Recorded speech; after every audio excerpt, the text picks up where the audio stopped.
Apollo's steeds appear on the horizon! Video games offer a unique premise. Not just to read or watch, but to do things that you wouldn't be able to experience in reality. If a book tells a story over time, and a film does this but with added audio visuals, then video games add a third dimension: interactivity. It allows us to participate. You can imagine my excitement when I heard about Ubisoft's 2018 historical epic video game set in ancient Greece called Assassin's Creed Odyssey.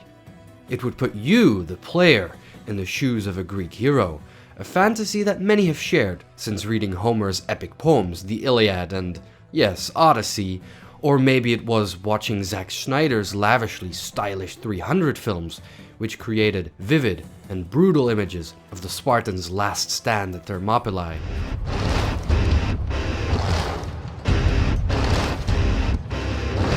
And the strawberry juice-filled Athenian charge at a marathon.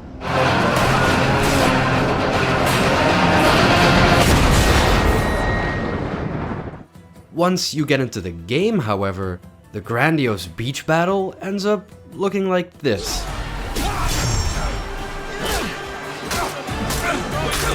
And the closest you ever get to fighting in a phalanx formation is, well, looking at one. But you would be correct in identifying that comparing the cinematic value of a video game with some of the most visually stunning work in cinema history ignores the fact that these two mediums speak a different language. So too, there is one thing that video games can do better than any other medium. That is creating a virtual world where the player's actions are on full display. Killed you?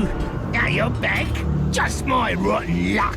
While we're talking about ancient battle formations, take the Testudo formation from Ryse Son of Rome, where in certain locations, the player takes control of an entire line of soldiers, but while these sequences do a good job at providing that specific cinematic moment, they have to be on rails in order to work, resulting in an awkward transition from one gameplay loop to a completely different one.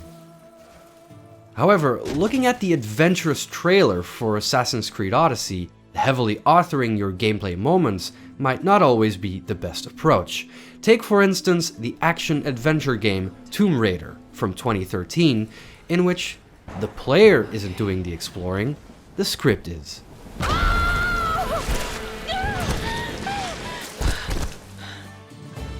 Hello, my name is Jorrit the Locht. I'm a game designer, and today we're going to be analyzing the 3 ways in which a Ubisoft open world attempts to facilitate player agency.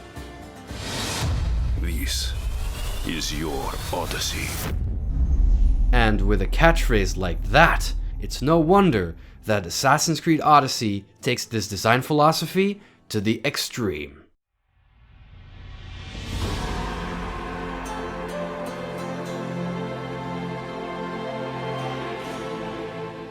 The comment, "Do you see that? You can go there," has long lost its novelty in the minds of gamers, but it continues to speak loudly to the imagination of many game and level designers. That is, to the point where even new games in traditionally linear franchises like The Last of Us 2 and God of War 2018 are starting to incorporate large open spaces for players to roam in freely. In his GDC talk from 2012, designer Matthias Woch talked about how some of his friends felt that his game, Dead Space 2, was too linear. He called this a lack of spatial agency. Indeed, how can the player satisfy his curiosity when the only places he is able to go are where the game is directing him to? It appears that everyone agrees that open-world games present an amazing degree of geographical freedom that nothing else, besides traveling in real life, comes even close to. But you can't visit ancient Sparta in real life, can you? It is in the name of this grand vision that the team behind Assassin's Creed Odyssey delivers to us the most expansive and detailed recreation of ancient Greece ever put to screen. With various biomes, many cities and towns, each with a unique archaeologically informed layout, and landmarks at every turn that not only make for a good picture, but also help you navigate. But size isn't everything. An incredible amount of care has been put into making sure that every mountain is placed to resemble real Greek topography, and that every river originates and flows naturally from an elevated position, such as it would in reality.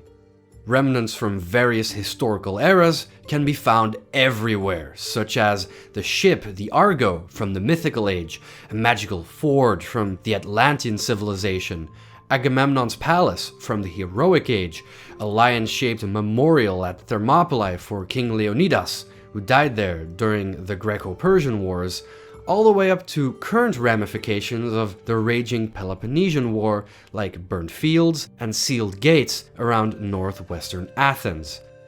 If you are at all familiar with ancient Greek history or myth, you can spend hours looking around in awe of this environmental storytelling instead of actually playing the game. I find that the Assassin's Creed Odyssey art book provides great insight in the thought process behind many of the world's elements. It seems everything has been done to make sure that wherever the player goes, the world around them appears plausible and lived in. But where should the player go? In addition to the regular natural, urban, and underwater landscapes, specific points of interest are marked on the top-down map as question marks.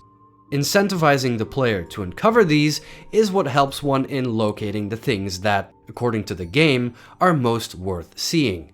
In his video on the exploration cycle in Breath of the Wild, DesignDoc says this: "The game guides you through a virtually endless cycle of spotting something that piques your interest, marching over, and getting rewarded."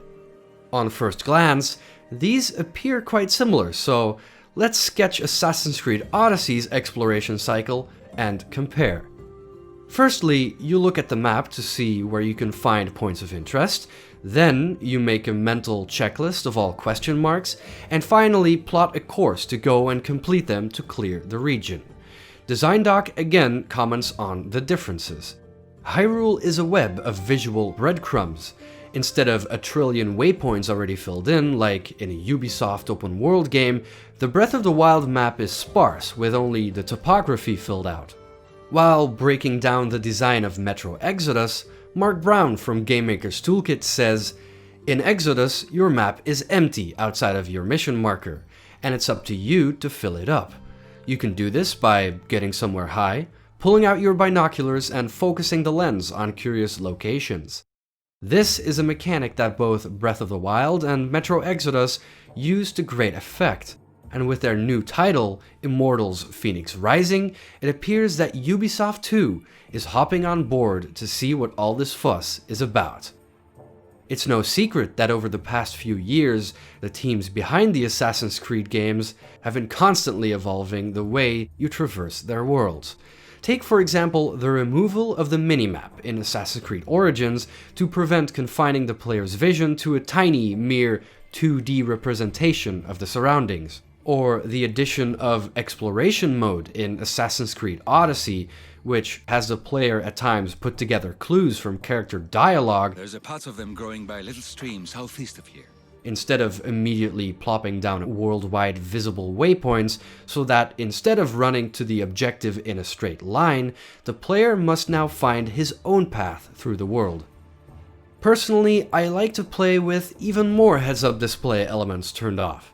Specifically, these proximity location objectives, because, at least to me, they reduce what could be the discovery of a curious military outpost with unknown contents to just another list of authored objectives that will always behave as expected. Mark Brown too has a clear picture of how Metro Exodus deals with this. In Rage 2, it will tell you exactly what each area on the map is as soon as you get within 100 meters. In this case, it's a bandit camp, and just like in the 20 or so other bandit camps, you know that this location has a number of bad guys that you need to kill. It even tells you what resources you can find there, because who doesn't like checklists? But Metro Exodus gains a great deal by not telling you this information about its world. It's about stopping the player from ever finding the edges of the simulation. As a result, players may be disappointed or even frustrated when uncovering the question mark of a point of interest, only to find out that what they really found isn't in truth very interesting. Attempting to motivate the player in the short term by throwing them rewards that feed into the leveling-based progression system is a good way to hijack their brain into some quick shots of satisfaction, but definitely not to create a meaningful explorative experience. Considering that such geographical curiosity is intrinsic to humans, which is, by the way, the entire reason that we want to create an open world game to begin with, I find it quite baffling that appealing to my inner compulsory completionist and regularly providing extrinsic rewards is required to keep me exploring. In fact, according to the autonomy aspect of self-determination theory, offering people extrinsic rewards for behavior that is intrinsically motivated undermined the intrinsic motivation. So, to intrinsically catch my interest, I believe that something in the world must appear one or more of these three things: either aesthetically interesting, mechanically interesting, or narratively interesting. She's on her way to kill the High Priestess at the altar, north of the temple. You'll have to hurry. Such as mentioned in the extra credits video, 4 ways players discover joy. But to figure out the answer to that, we must look beyond the mere exploration of an open world, but also all the systems that it contains. This area will be well defended.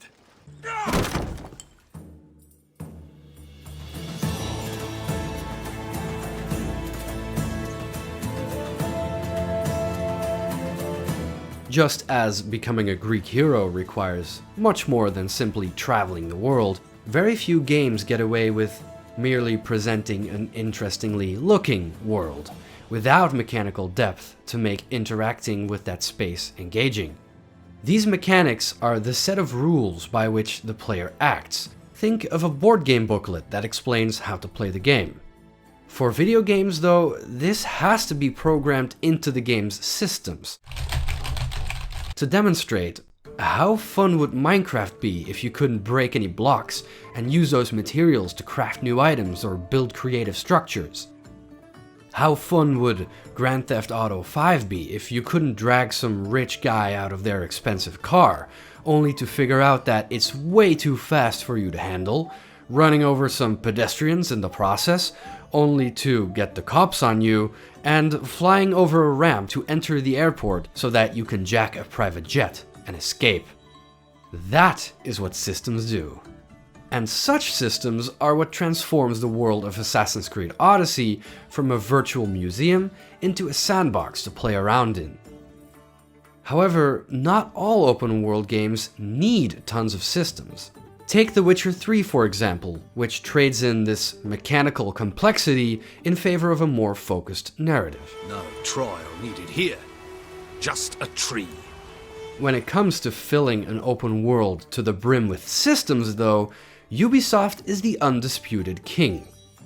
Don't be mistaken, the roots of open world design go back much further, starting from 2 different branches: the role-playing game and the arcade game.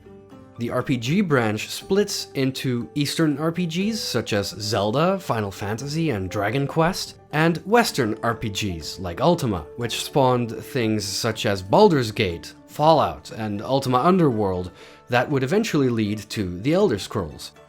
The arcade branch consists of vehicle games such as Battlezone, Flight Simulator, Elite, and eventually Grand Theft Auto, which would inspire the creation of open-world shooters and racing games. Throughout the years since, all of those franchises have been steadily continuing their effort, while new aspiring players have appeared on the scene. It is undoubtedly Ubisoft, though, that has most placed its bet on this open-world design philosophy, by converting many of its prominent intellectual properties into open-world games, as well as creating completely new ones from scratch. And so, when designing the systems for Assassin's Creed Odyssey, the team was able to take inspiration from not only their previous work, but also the best aspects of all other games on the market. But the various interactions between these systems must be carefully considered. So it happened that, in a situation with a troublemaker where the game gave me the option to either deal with him by combat or come to an agreement through dialogue, I thought to be clever and subdued him with the use of a paralyzing arrow. I then carried him to the quest giver, only to figure out that the existence of this mechanic hadn't been taken into account by the quest designer. This example shows how various interactions between systems must be well thought through, lest the player's experience might be unexpectedly broken. So, besides exploration, the game also attempts to support various playstyles that the player might wish to wield, such as fighting up close, assassinating from stealth, or shooting at a distance. These playstyles are embodied by the skill tree, which contains 3 categories of abilities: warrior, assassin, and hunter, that you can progress through by unlocking them as you level up. This means that over time, you not only become stronger, but also have the choice over the options you wish to expand. But this also means that if the player is to use these as intended, many of the encounters have to be designed in such a way that all 3 playstyles are at all times supported, as to make sure that the player may freely choose his approach and plan ahead accordingly. Indeed, when inspecting an enemy camp, its design communicates this quite clearly. Wish to approach this stealthily? Here is a path of adjacent bushes and a series of connecting ropes that allow you to sneak across enemy patrol paths and make your way to your target unseen.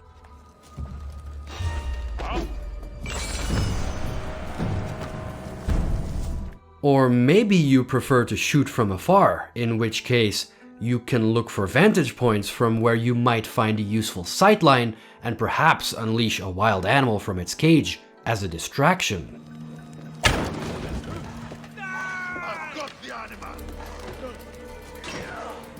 Or if you're really set on getting your hands dirty, this space can also be used as a fun combat arena in which you must juggle multiple enemies, attacking from all directions, if you are brave enough.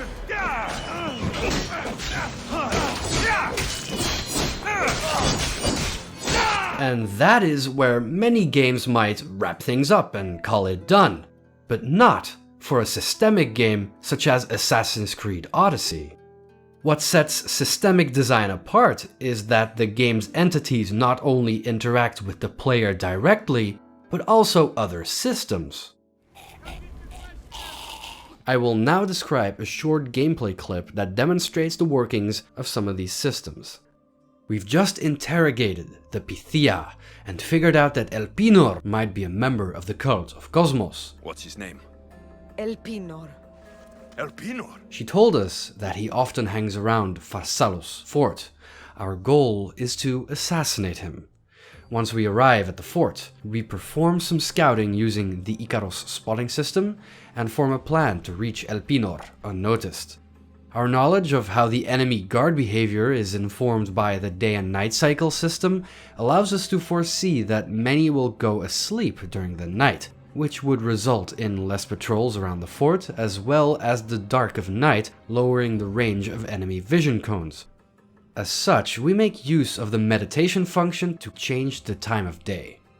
Next, we attempt to execute our plan, sneaking from concealment to concealment, such as bushes, to prevent getting spotted by patrolling enemies. That is, because this would trigger combat with a soldier, but more specifically because he could very easily alert other units. When we come across an enemy that might be covering an unwanted sightline, we knock them out by reducing their health points to 0 and hide the body. What I didn't know, however, was that if you take out an enemy from concealment, an animation will play that pulls the enemy towards you as to automatically hide the body.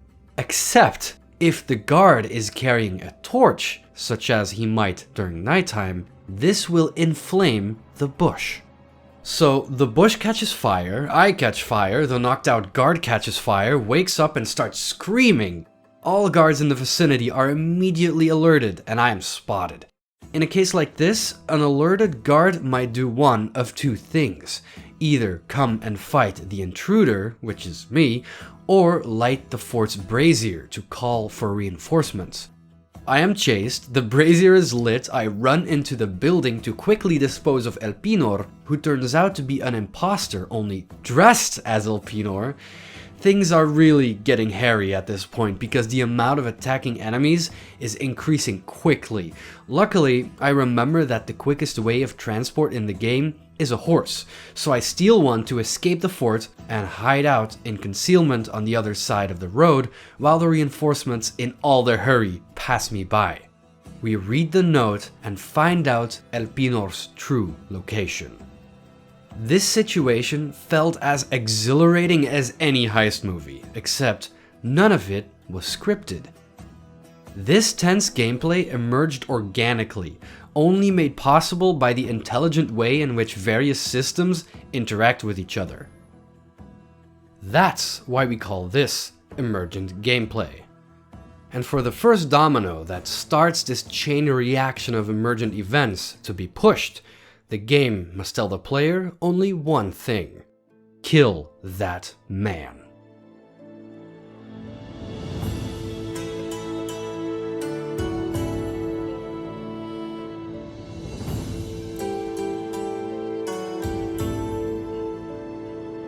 This is where we come into contact with the quest. In more linear games, goals and obstacles can be presented naturally due to a more closed-off environment, such as roadblocks or patrolling enemies, which require the player to overcome them if they are to progress in the game.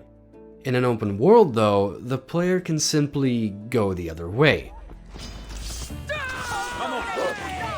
So the task of providing the player with a goal and geographical direction is taken up by the quest. But this message must stay safe. You want me to deliver it? Yes, you've got it. She needs it soon, Mistios. This ranges from a repetitive and unimportant task, killing 20 or so goblins, to solving a mystery in The Witcher 3 that turns into its own intriguing world-building story mission. I'd do anything for you, I would. You know that well, believe me, I beg you. Prove it.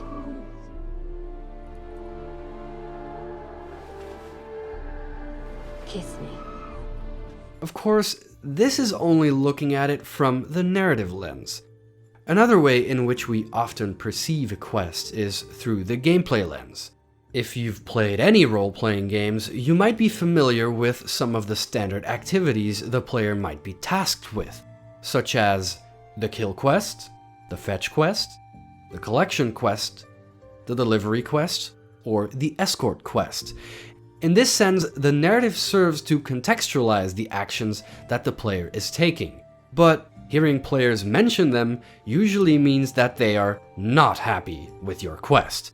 For example, how many times have you heard someone say, "This is just another boring fetch quest," implying that the issue lies with the fetching itself, when in reality, what they really mean is that they wanted the game to give them more narrative context or some sort of gameplay twist. In reality, designing a quest is a much more nuanced undertaking than merely drag and dropping a prefabricated quest type.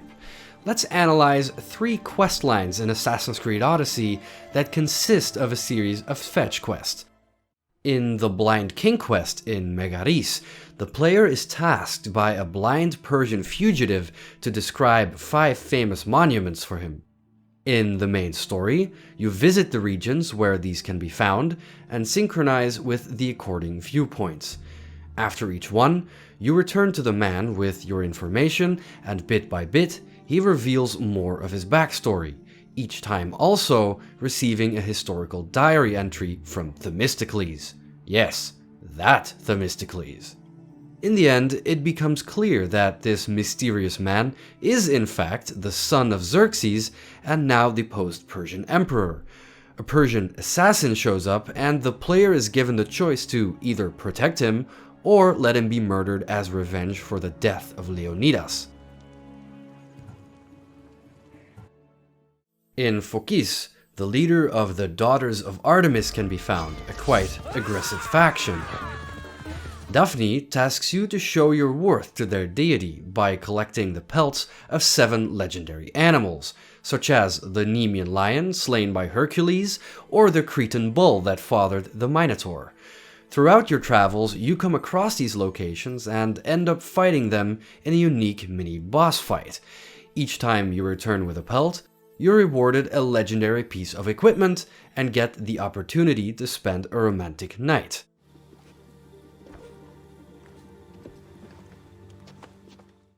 When delivering the final pelt, the player is given the option to kill her, in the process becoming the new leader and converting the entire faction to a friendly status, or sparing Daphne and angering her severely by failing to complete the divine trial. Go and do not return.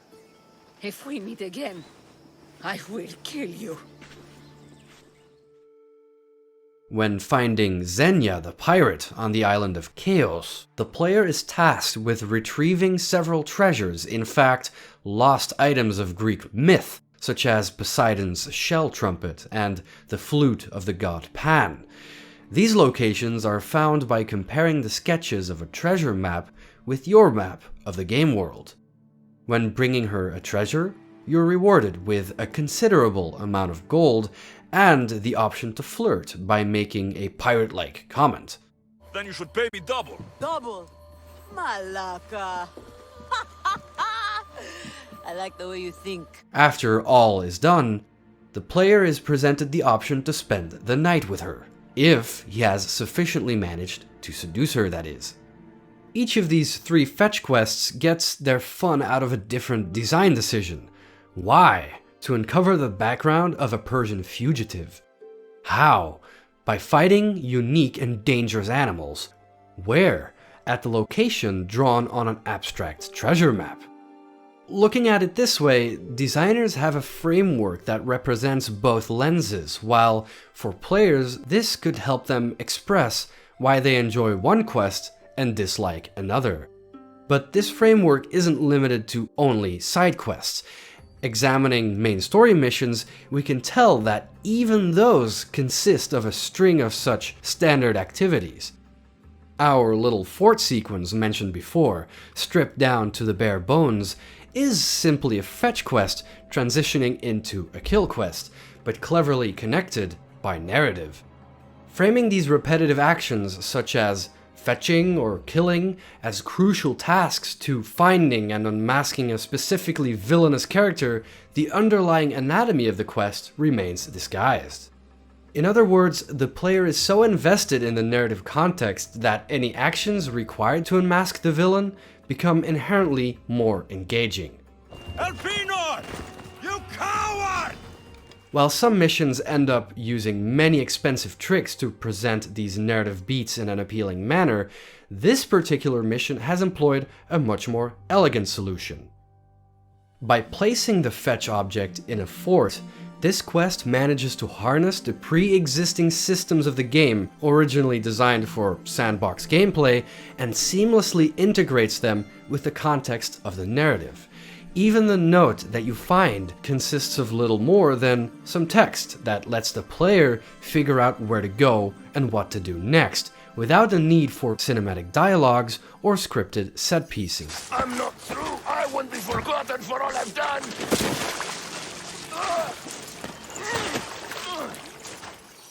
Yet, whereas the Assassin's Creed series is no stranger to open-world travel, killing and stealing, in this most recent entry, we see the addition of interactive dialogues. Allowing the player to decide between various options when interacting with other characters immediately establishes itself as a core pillar of the game. to the point where conflicts might even be resolved without a sword ever being drawn. This means that the player is given the power to steer not only the gameplay, but also the course of the story. On the smallest scale, this takes the form of small dialogue choices that trigger a different short-term response before quickly converging again. So they don't end up impacting the direction or outcome of a quest directly, but their true purpose is often overlooked. That this is a great way to give the player partial authorship over the character development of the protagonist. For those who find Alexios or Cassandra bland or poorly written, take a look at the things that you've made them say, and what that tells us about their personality. My what? Your hair. Or lack of it. Yes. But dialogue options are capable of much more, such as we see in more nuanced social situations. The player may lie, threaten, flirt, or engage in combat with the character, possibly changing the outcome of the quest completely. Let them go. What? You're no god. Besides this, it leaves the main plot fully untouched, rather preferring to be experienced as a memorable, self-contained story that lends itself to player expression. Essentially, this is the game asking you how you want to go about things, not the protagonist of the story. They are not your friends. They are lumps of clay.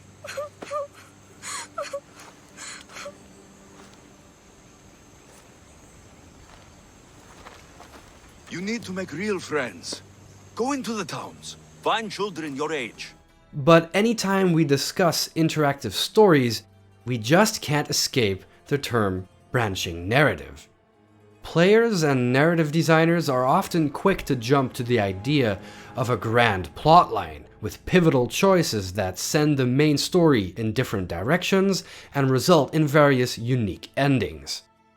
And Assassin's Creed Odyssey certainly has some of those big moments, such as in Corinth, where the antagonist of that region, the Monger, may be confronted in a different manner by either siding with the Spartan soldier Brasidas or Anthusa, a hetera and friend of your mother's.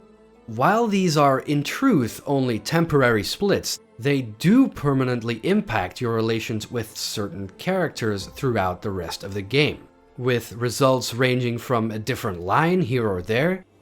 They didn't kill you. They tried. To key parts of cutscenes being switched out for another.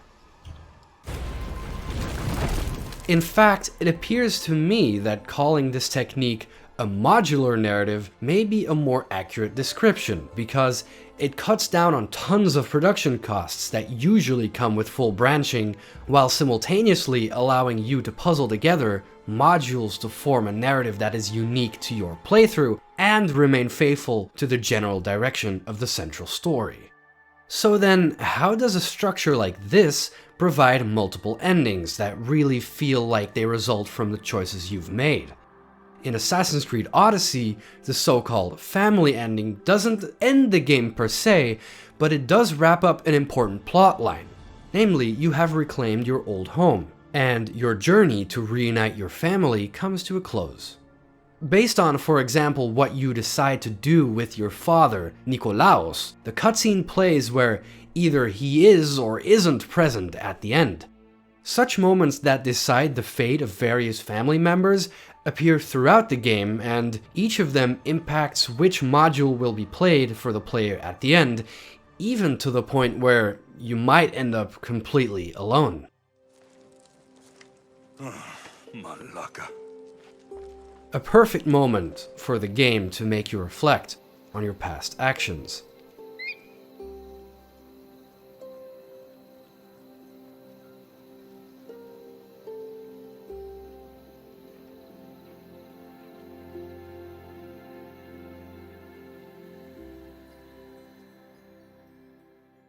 So, to wrap things up, Assassin's Creed Odyssey shows us 3 key ways to facilitate player agency. With an open world, it allows the player to travel freely to locations that he wishes to explore. By populating this world with various systems that at all times are ready to interact with the player and each other, it allows for surprising and unscripted gameplay to emerge. And by providing quests with options of various impacts, the player is presented with an interactive narrative that is unique to your playthrough.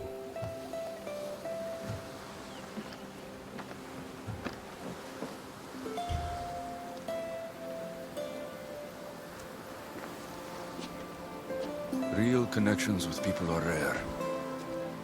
We shouldn't be too quick to let them go.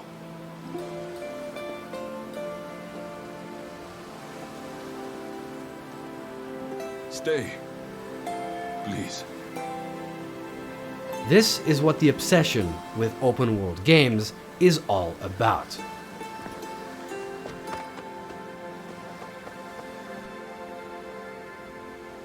And while I never stopped a charging rhino in its tracks, or shoved a Persian army off a cliff in an epic, albeit on-rails sequence, I hope that this video has made it clear why open worlds can send us on journeys just as rewarding. In fact, this idea has become such a topic of interest for me as a game designer that I won't leave it off here on a theoretical level. In the next video, I'll be using these findings to analyze a few ways in which a side quest from Assassin's Creed Odyssey can sin against this philosophy and present an alternative design by using Ubisoft's very own Story Creator mode. Hey there, I hope you enjoyed the video. If you're as obsessed with this topic as Ubisoft, and myself, you might enjoy taking a look at the references and video games I've used throughout the video. They can be found in the description. And just maybe, I'll see you around. Bye!